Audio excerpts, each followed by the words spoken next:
వీరుడొక్కడే, అతనే జగన్మోహన్ రెడ్డి. ఎంతోమందికి ఈ యొక్క రాష్ట్రంలో ఎన్నో సంక్షేమ పథకాలు అందించాడు, ఎంతో అభివృద్ధిని తీసుకొచ్చాడు. కానీ ఈ రోజున దేశమంతా, రాష్ట్రమంతా ఆలోచిస్తూ ఉంది ఏ విధంగా ఓడిపోయాడా అని.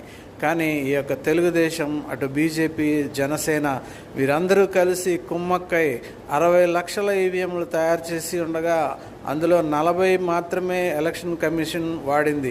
మిగతా 20 లక్షల ఈవీఎంలు ఏమయ్యాయి అని ఒకసారి ఆలోచిస్తే బూతుకి ప్రతి బూతుకి 10 చొప్పున ఈ యొక్క తెలుగుదేశం పార్టీకి ఓట్లేసినటువంటి అవి రాత్రే మాయం చేశారు.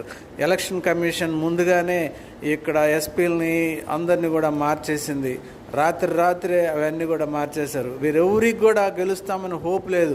అటువంటిది ఈ రోజున అధికారం చేతికి వచ్చేసరికి విర్రవీగుతున్నారు. ఒక రోజున మళ్ళీ వస్తాడు.